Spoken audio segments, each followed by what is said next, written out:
screen. All right, can you see my screen? Yes.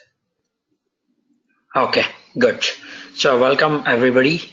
So we are going to talk about like machine learning, deep learning, and artificial intelligence topics today. So this is more like what we are going to cover as part of our course and what these fields are in general and what are the advantages and disadvantages, like how these fields are shaping the future of the technology. So I'm going to actually explain you at a very high level detail. The reason because it's 1 hour is not enough, and also we are going to cover a lot of topics. So you may have already heard about these terms, machine learning and deep learning and AI. They have been around for decades, and many computer scientists, engineers, people from different fields have been dreaming about these different technologies to make to make things to create computers that can naturally interact with humans.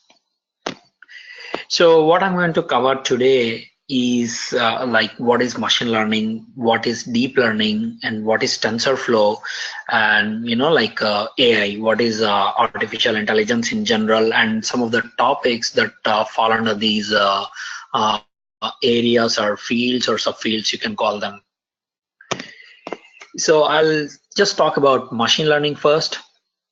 So you may have probably heard of about machine learning. So this is basically a subfield within artificial intelligence. So think of it as like it's a branch within computer science or field within artificial intelligence. So this gives the computers the ability to learn.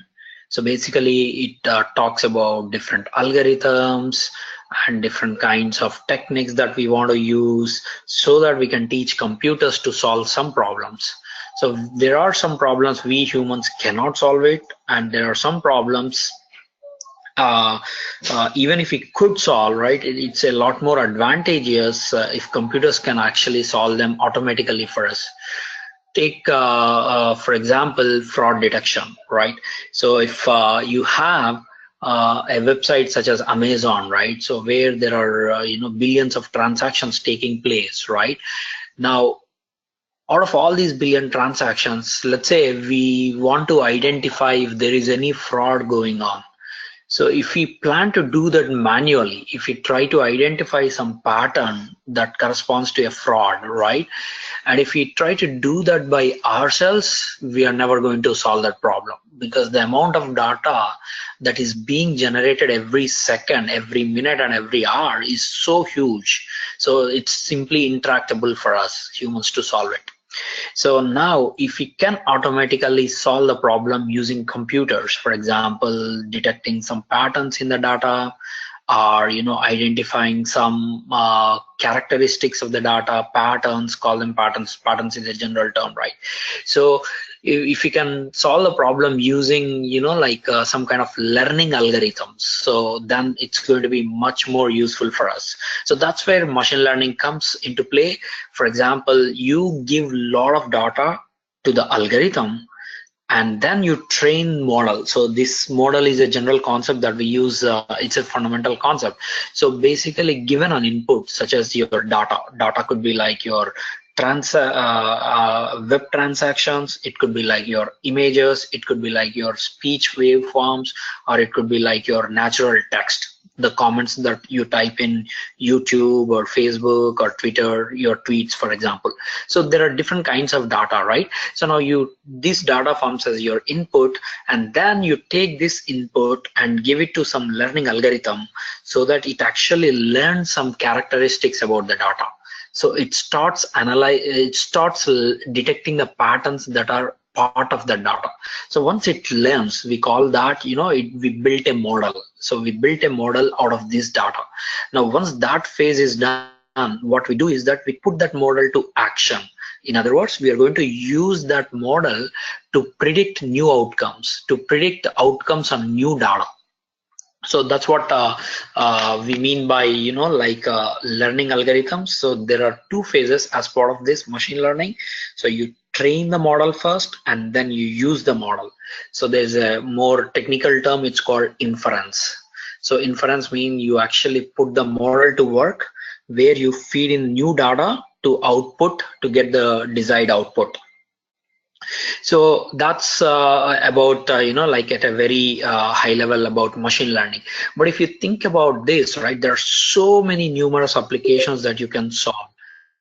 So imagine, like, every company is trying to be in this space and everybody wants to solve their problems because everybody is gathering lots of data, right? For example, if you're working in healthcare, your company actually has, different kinds of logs, different kinds of information about their customers, right? So how can you use this data to identify some patterns so that it will be useful? It will be useful for business, it will be useful for the customers, it will be useful for generating additional revenue, etc., etc. So I listed some really few applications here. If you take a look at email spam detection, right? So this is one thing that we are all familiar with, right? Today, when you use Gmail or like Microsoft Outlook, certain mails are automatically directed to your junk mail folder, right? So who's doing that?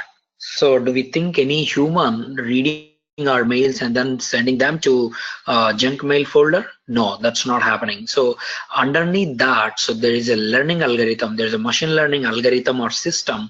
What that is doing is it is automatically scanning your email as soon as it arrives, and then it applies this learning algorithm to find out whether it is a junk mail, that is whether it is a spam mail or whether it is not a spam mail.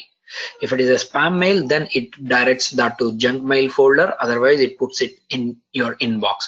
So as you see, this has tremendous value. Imagine like if your junk mail and inbox, the legitimate mails got mixed up, right?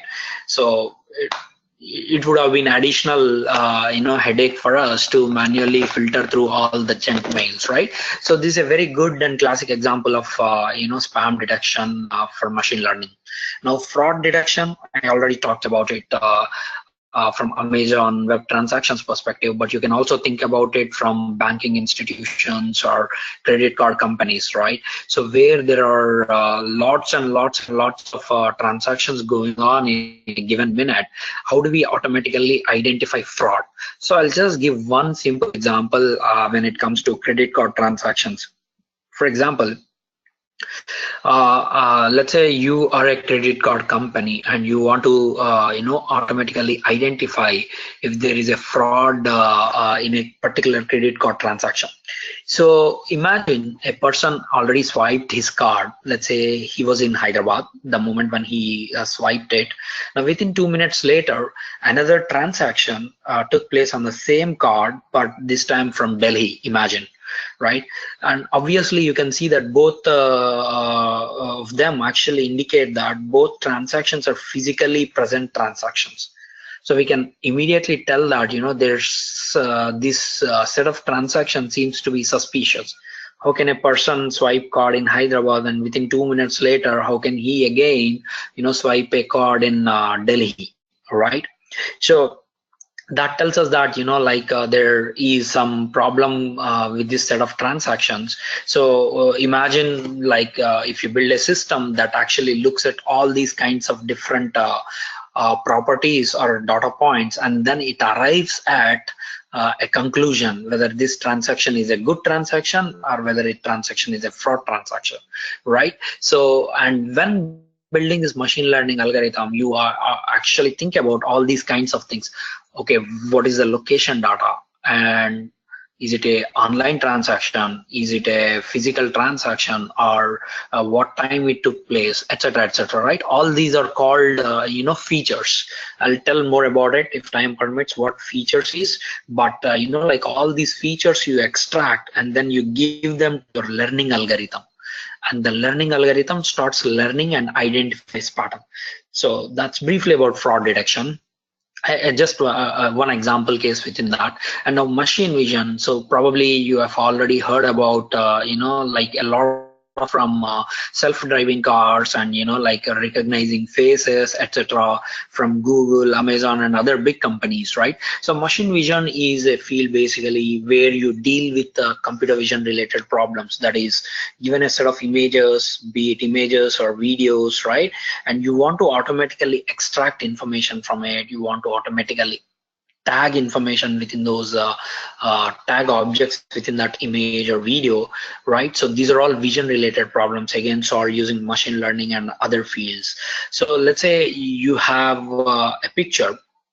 Now within that there is a human face, within that there is our chairs, computers, etc., etc. Can you build a machine learning algorithm that automatically identifies all those objects and puts a tiny text box around it? Oh, this is a laptop, this is a face. This, if it is a face, yeah, we would also like it to be named. Who is this person, right? So all such sort of things, right, can be done using machine learning, and a specific field that deals with that is computer vision. Now, speech recognition, you're well familiar with Siri, Amazon Alexa, and OK Google from Google, right? So these are all virtual assistant systems that are built by all these big companies. Underneath that, there are lots of technologies. One that deserves is speech recognition, and of course the next bullet I listed here is natural language processing, right? So this is again a complex system that uses lots of machine learning technologies. Not just machine learning, but there's a lot going on underneath. But machine learning is a key component that enables achieve this, right? Now the other application, very important application that you're already familiar with, which I have not listed here, is machine translation. Today if you go to Google Translate or Bing Translate, so what you can do is you can actually type your text in English, and then you can actually translate that into Hindi, translate that into Tamil or Telugu, right?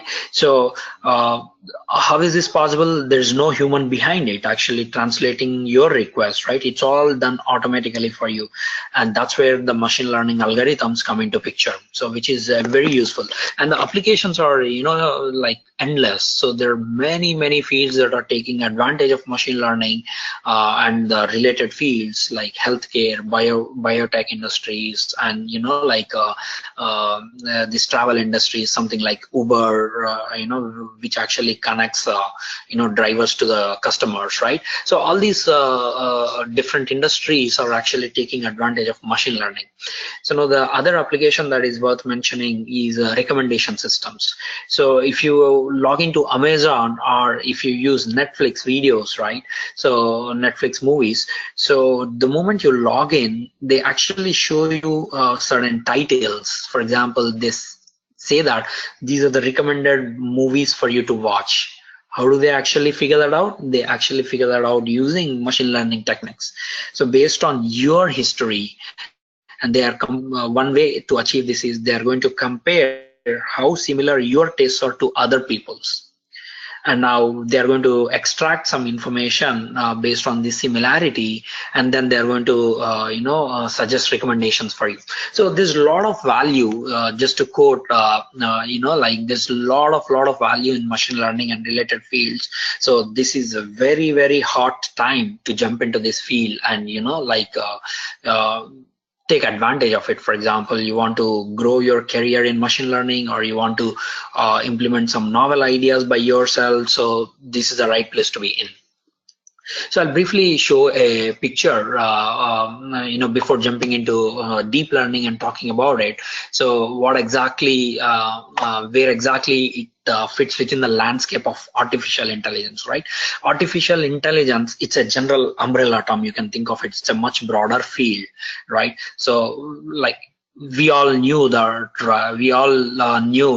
throughout our lives that artificial intelligence is something that everybody dreamed about it, right? We wanted computers to do this, we wanted robots to do this. How nice it is if there is a robot that can vacuum my floor. How nice it is if a robot can automatically bring my postal mail and tell me what's going on within those mails, etc., right? All these ideas we had for years and years, right? So now artificial intelligence is all about that, right? How can we actually make machines, robots cars, right, machinery interact with us in a natural way, the way humans interact with each other, right? How can we make the machines smarter? How can we make the machines intelligent, right? So that is the broader field.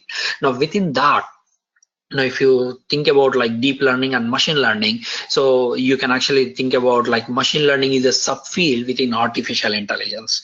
Now machine learning has been there for years. People have been using various algorithms, like some of them listed here: logistic regression, SVM stands for support vector machine, etc., right? So it has been there, and people have built tremendous applications, for different data sets, for different industries, and so on.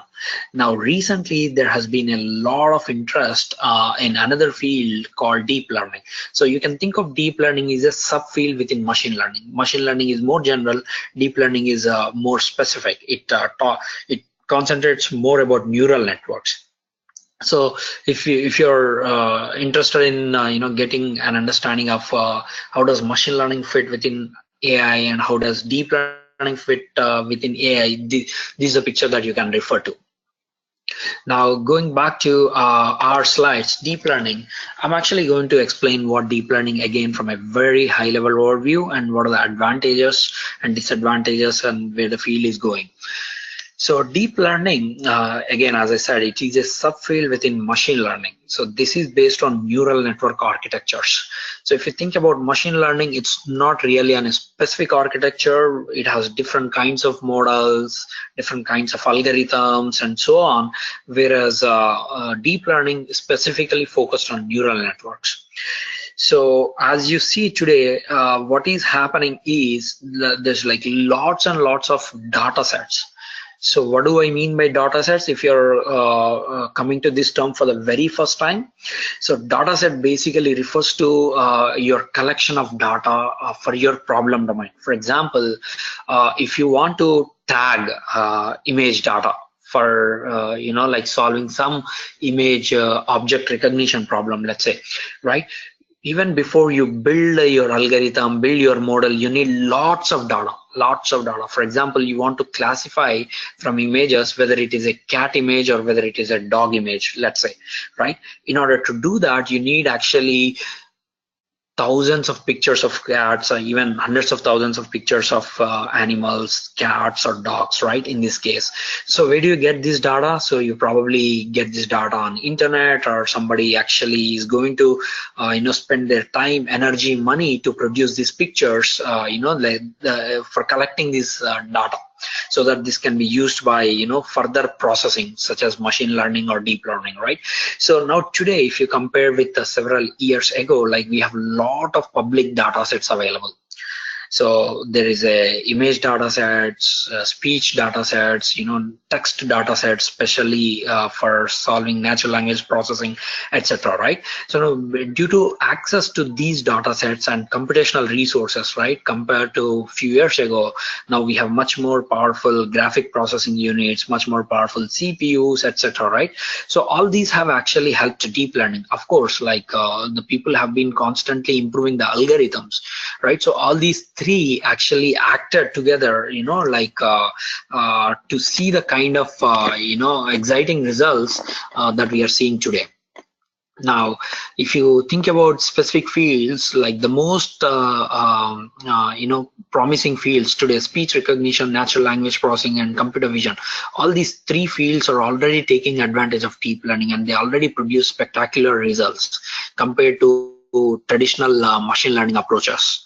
Now, within deep learning, I'm not going to talk about all these details, but we cover as part of the course. But I just listed the 3 bullets here. So we have different kinds of networks, like we call them as fully connected networks, convolutional neural networks, and recurrent neural networks, etc. So all these are actually like different kinds of networks that are suitable for different kinds of applications. So it's important to understand these structures and understand the problem domain and which can be used where. For example, convolutional neural networks are very useful for solving image-like problems. If you think of image, you think of it as a two-dimensional grid, right? It has a rectangular structure. Whereas recurrent neural networks, these are used for natural language processing or speech recognition, where you have a sequence of events, right? So that's where it is more useful.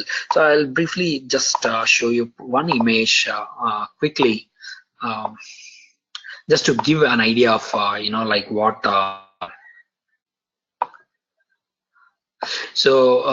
Neural networks are actually drawn, for example, something like this, right? So basically, each one of them is actually a compute processing element.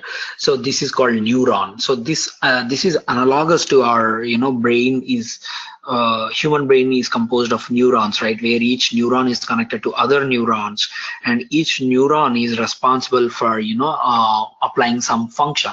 So now here we apply some mathematical functions, where each neuron is capable of doing something. And you see here the first layer, they are arranged in the form of layers. This first layer is called input layer, and the next layer is called hidden layer, and the last layer is called output layer. So as you see here, it is taking this input, this input, this input, all the inputs from the first layer, and doing some computation here, and this also doing some computation, and again all these four inputs are combined at this neuron. All these computations are taking place to achieve some final results. I just wanted to show this diagram so that you'll understand what a neural network visualization look like.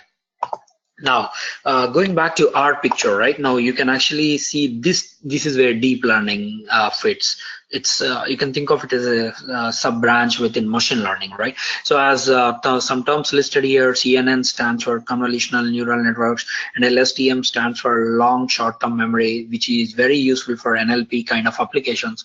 This is a variation of RNN, which is a very powerful technique, and most of these companies are using these actually variations of these networks to solve problems. If you actually use Google search or Google image search, or if you use any kind of text-based search engines or text-based analytics kind of thing, they are underneath using all these kinds of techniques. Going back to our slide now, deep learning, like I said, this has become very popular now. This is one of the hottest fields today. Most of the people realize the importance and potential of it, and they're rapidly applying. The people from different fields, for example, healthcare domain, cybersecurity, they also want to actually take advantage of deep learning. So different industries, folks from different industries are also actively working to take advantage of deep neural networks. So that's why I tell that this is a very hard domain to get into this sooner than later. Now, deep learning, if you think about it, again, it's not something new. Neural networks, the ideas have been around for decades. But the most important thing to realize now, how did it actually become so popular all of a sudden? There were certain reasons, like some of them I mentioned here, like ever-increasing data sets, computational resources, and also like some of the algorithms, that completely changed the landscape. So now going back to our next topic, TensorFlow. So TensorFlow, probably you may have heard it. If you're not directly working in the field, you may have seen some news articles around it. So TensorFlow is a very, very popular machine intelligence framework today. So this was open sourced by Google, I think back in 2015. Within 2 years, it has become one of the most popular deep learning frameworks. So most of the people are using TensorFlow now today to build their machine learning models and to deploy their machine learning models. So I'll quickly show one slide here. that shows a Google Trends, right? So like there are actually many other deep learning libraries or frameworks. So some of them I listed them here. Theano is another library. Caffe is another library. Torch, TensorFlow. So all these are actually backed by like big tech giants, industry giants. For example, Torch was backed by Facebook, and Caffe was invented by Berkeley University folks, but Facebook is actively backing Caffe. This is C++ implementation. TensorFlow is by Google, and Theano is by one of the famous universities. So this is academic style library. Now, if you see this image here, this actually shows Google Trends. So Google Trends, you can very well verify it by yourself. So you can go to Google Trend charts and type in some keyword to understand how it is trending over the time. As you see here, I took it from somewhere from November or like 2016 May, and the blue one actually here is TensorFlow one. If you compare with the rest of the frameworks, it's already like much more popular, and it just started 2 years ago. So everybody started using it, and like it has very advantages.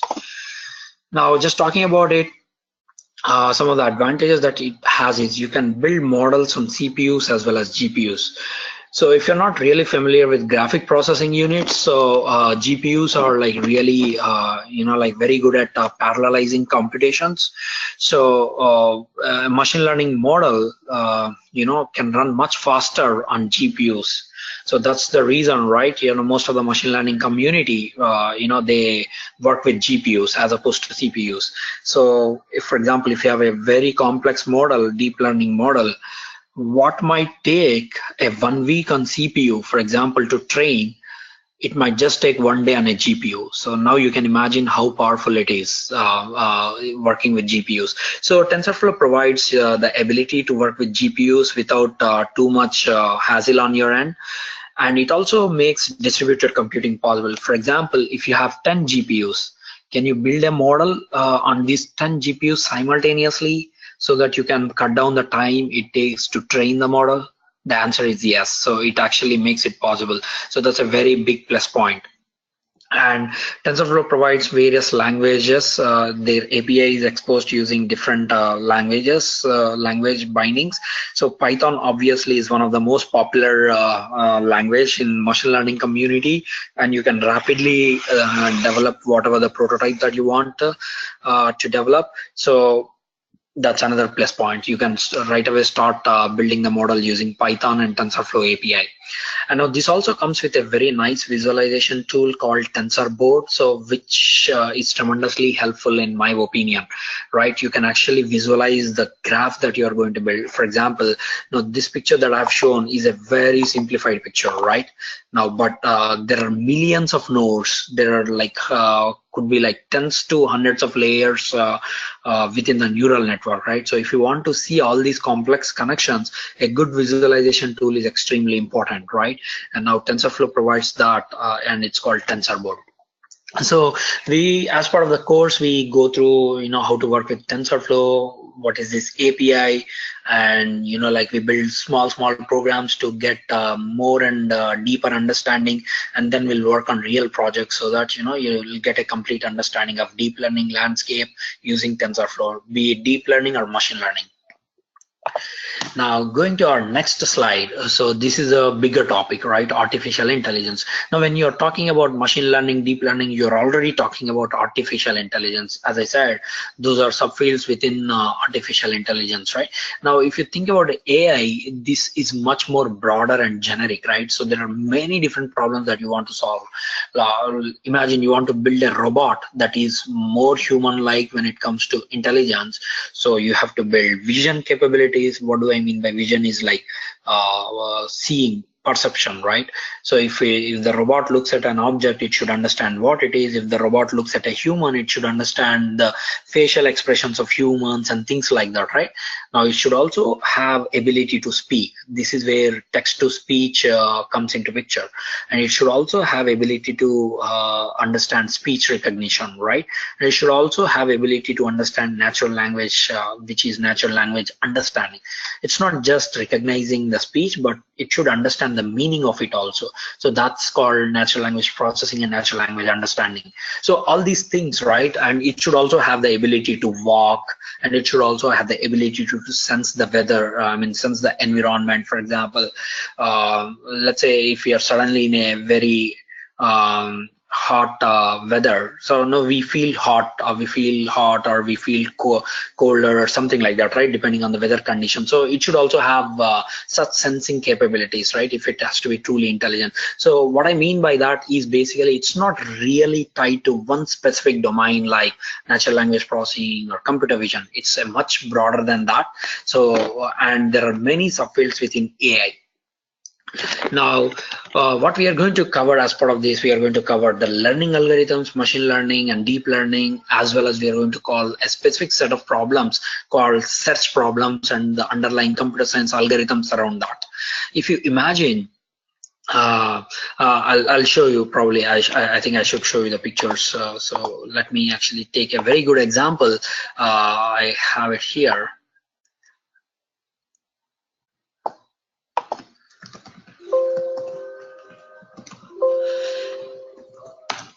So if you think about route finding, so if you think about a route finding, now this is a map. Now given your source point A and destination point B, how do I actually move from A to B, right? There are n number of ways in which you can actually move from A to B.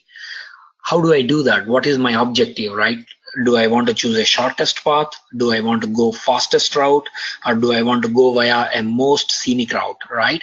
So now this is an AI problem, right? Now given this input and given this map, now how do I find which path leads me to my destination according to my objective, right?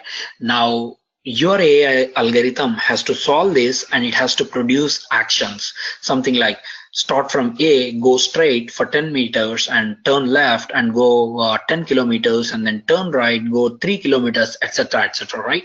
So that is a classic example of, artificial intelligence search problems, right? So now there are other areas also. Let me just actually show robot motion planning, right? Now, if you think about a robot motion, this is doing something. For example, it's actually picking an object that is on the floor and then putting it on the table, right? Now, how do I do this, right? How should the robot motion be planned? What sequence of steps that I should take so that my objective is met? What is the objective here? It could be like it should work as fast as possible, or it should work as safe as possible, or it should be most energy efficient, right? So now, finally, your AI algorithm identifies the sequence of steps that meets your objective. So another example of AI, and if you take a look at this, probably you're well familiar with these kind of problems, right? Remember, like several years ago, IBM's what is that called, Deep Blue Mix or something? Deep Blue, that's the chess playing program that defeated the famous chess player in the world, right? So what was it doing? It's basically, it is applying a set of AI techniques, right, to defeat the chess player. So now the solving puzzles is also the same thing, right? So you want to reach a certain configuration. As the picture shows, that configuration means all the reds on one side, blues on one side, yellows on one side, right? So how do you do that? You want to actually follow a particular step of a particular sequence of steps so that you will end up in this final configuration, right? So again, this is a AI problem, so which very well fits under search related problems. Now we are going to actually cover different kinds of what is the search problems, different algorithms as part of that. There are algorithms called backtracking search, and DFS stands for depth first search, breadth first search, and another very important technique which is called dynamic programming, which is a very efficient search technique. So all these are again covered as part of our AI thing. Now, I just wanted to show another picture here. Now, there are numerous applications. You can talk about all these ML related applications. So this just shows like one view of it, and I'll just explain all the terms here, right? All of these are ultimately connected to artificial intelligence, as you see here. Now, you know what deep learning is, and you know what machine learning is, and now predictive analytics. So predictive analytics is like it analyzes your data and it comes up with some sort of prediction. Now, translation, I already explained. For example, given a page that is in, for example, let's say Tamil, and can I actually translate that into English so that it can be read by, non-native Tamilians, right? And classification and clustering, right? So this is another kind of application where, given some input, you want to classify it. For example, can you actually take a picture of food and tell me whether it is a pizza or whether it is a pizza or burger or whether it is a dosa item or whether it is a rice item, right? So can we do that? Yes, we can do that. We can actually build a model for doing that. So these are called classification problems. So where you take an input and you classify that it is something of that sort. And now clustering is also a good example of unsupervised learning. It's called unsupervised learning. Certain algorithms are called supervised learning and others are called unsupervised learning. Clustering is part of unsupervised learning. Imagine like Amazon once many people around the world use Amazon website, right? So can they automatically group the people according to some criteria so that they can better understand their customers, which are consumers like us, right? So what do they have to do for that? They basically take all our data patterns, that is, what are we buying, what are our interests, and at what time are we buying, and from which location are we buying, what is our age, what is our gender. They take all this information and then automatically cluster the data. Cluster the data means they actually identify different groups of data. For example, they might identify a group and they simply mark that group as, electronic device lovers and food lovers and music lovers and movie lovers, etc. Right? Now, if they have that level of information, they can actually take advantage of that, further drive revenues of their business, right? So that is called clustering. And information extraction, which is like a very classical field, right? So which has been used throughout computer science, like all the search engines use, all kinds of virtual assistants use information extraction. And speech to text, as I said, speech recognition is a very popular thing these days. For example, Apple Siri, Microsoft Cortana, Amazon's Alexa, Google's OK Google, all of them are using speech recognition. And text to speech, this is TTS. It's called TTS, again, very useful within speech-based products. Expert systems, planning, scheduling, optimization, robotics, vision, image recognition, machine vision, all these are, again, very broad terms. And like they have numerous applications. Even if you pick, like let's say I want to work in image recognition, right? Even if you pick that one bullet, there's still lot many problems to solve, and there is still a lot of value, and people are expecting you to be familiar with, in general, what is deep learning, what is machine learning. It helps a lot. And because most of them are actually trying to solve the problems using machine learning models or deep learning models. Traditionally, before all these techniques were popular, such as deep learning or machine learning, people tried to solve them using traditional approaches. I call them as rule-based approaches. They're very specific to your data. They're very specific to your field. Speech scientists have their own set of rules for solving speech problems. And similarly, image engineers or computer vision engineers, they have their own set of algorithms and rules to solve or deal with input data such as images. Where deep learning actually has changed that a lot. Now, most of the people, have a lot in common to talk about, even if they belong to different fields. So that's another advantage of deep learning. Now, that's briefly about what I'm going to cover today. I just wanted to actually show you, what our course structure looks like. So this is what we are going to cover as part of our course. So Python is very popular in machine learning community, machine learning and scientific community, right?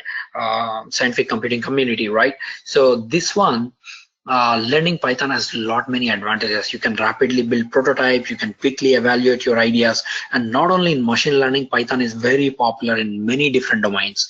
It's popular in web frameworks, web development, it's popular in automation, it's popular in, take whatever field that you're working with, you'll definitely have many Python related modules available for you. So as part of that, our course, we are going to cover Python introduction, basics, working with standard library modules, working with fundamental data structures such as strings, lists, dictionaries, and some important modules such as JSON or Pickle. And there is a very good numerical Python library that is called NumPy, which is essential for you to understand many of these machine learning libraries.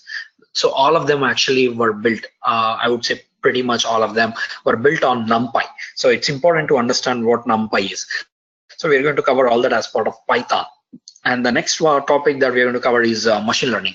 So we start with introduction, fundamentals, what are the advantages, what kinds of problems people are going to solve with machine learning, and what are the different kinds of problems such as supervised, unsupervised, and then we are going to cover specific algorithms such as logistic regression, support vector machines, and decision trees. And then comes deep learning, right? So deep learning, as I said, it's all based on neural networks. So we are going to cover neural networks, how the learning works in neural networks, and we are going to cover important architectures within deep learning, like convolutional neural networks and recurrent neural networks.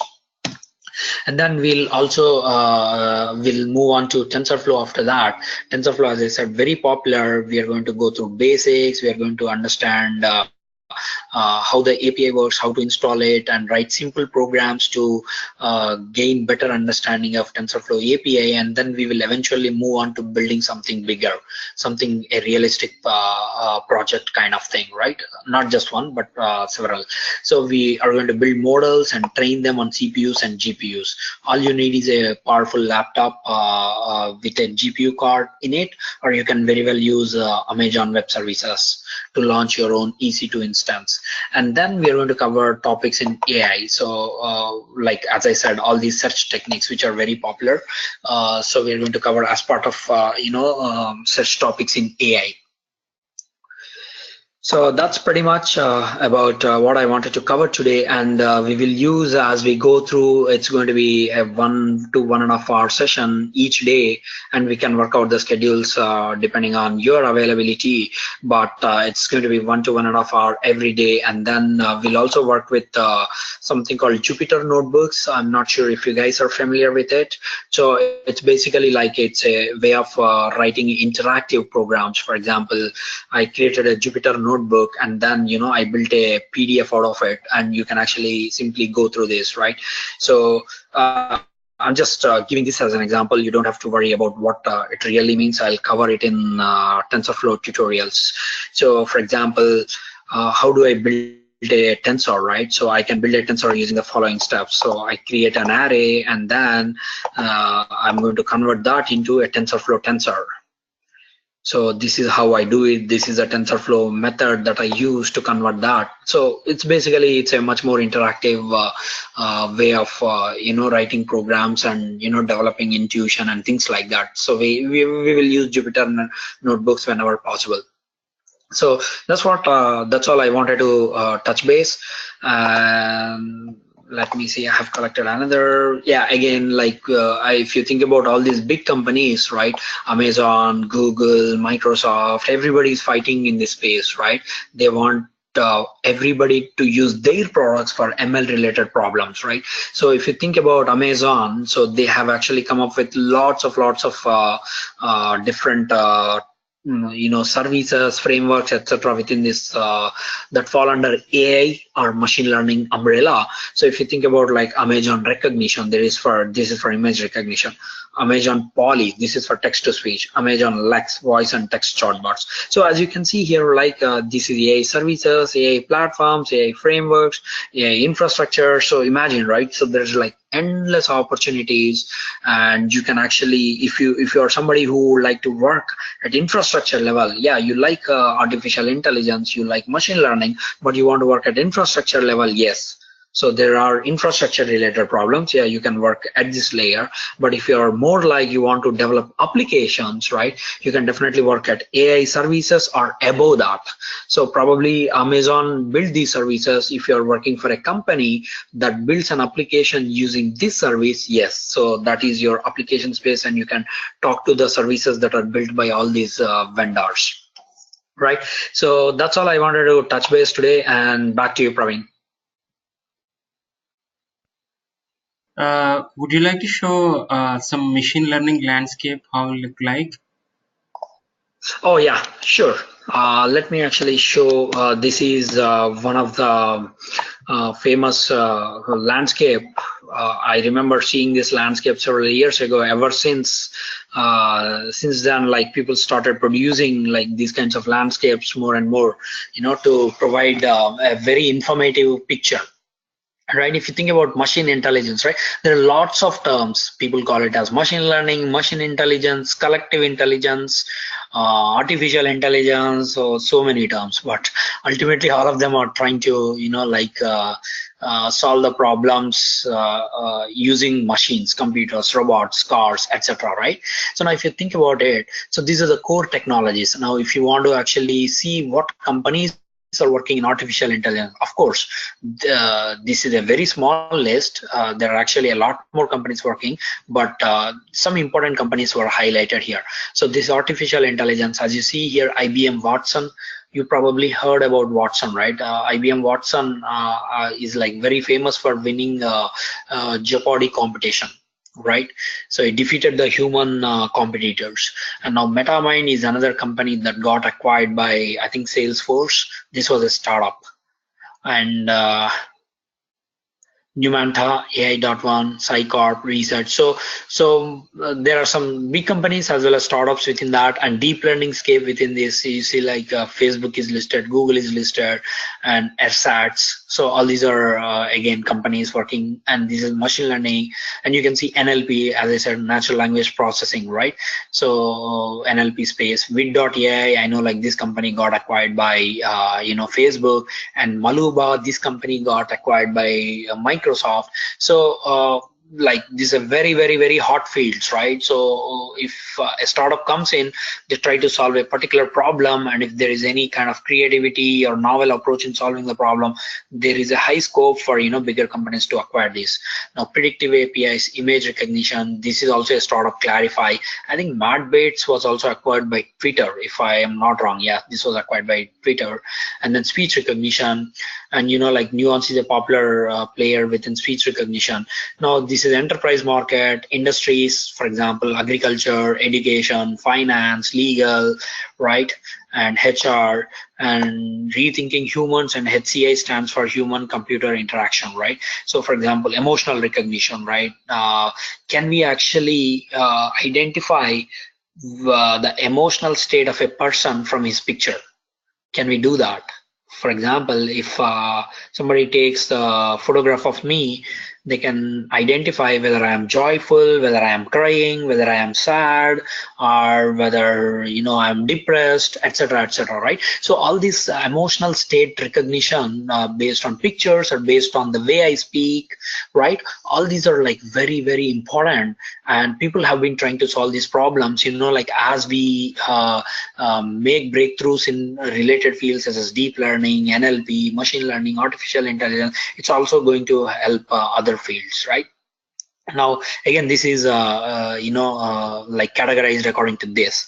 Now supporting technologies, like for all these problems, machine learning problems, data is a very critical thing, right? So how do you collect your data, how do you cure your data, how do you cure meaning clean your data, and how do you handle billions of bytes of data, right? So how do you do that, right? You need to have infrastructure, you need to have collection strategies, and you need to have support for your hardware. All these things, right, is under supporting technologies. So yeah, this is a very good landscape, and it helps you understand different players, and it helps you understand different industries according to different categories. Yeah, so that's it from my side. All right. Thank you very much. It was a nice session. And so the batch is going to start next week. And whoever is interested, you can reach out to us. And this is just a preview of what is going to be discussed. And there are many more things in detail will be discussed and as part of this course. And the course duration is about 30 to 35, 40 days, depending on the convenience and depending on how fast we go. And take advantage of this. This is one of the hottest field in the market, and this is next. If you not only today, if you look at next 4 years, 5 years, the futuristic, this is going, this field is going to be, this is still in the phase of maturing. There are many things are getting added, and more features are getting added. So I I'm we can't really say that it is a mature system, but it is a system. It is going to get matured, and it is going to solve lot of problems. You want to become a problem solver, then it is time to move into this area. Okay. And so we will start this course next week starting, and we have batches morning and evenings. And in case of any questions, you can get back to us. Okay. And thank you for showing your interest. And if you have any questions, we can certainly answer it.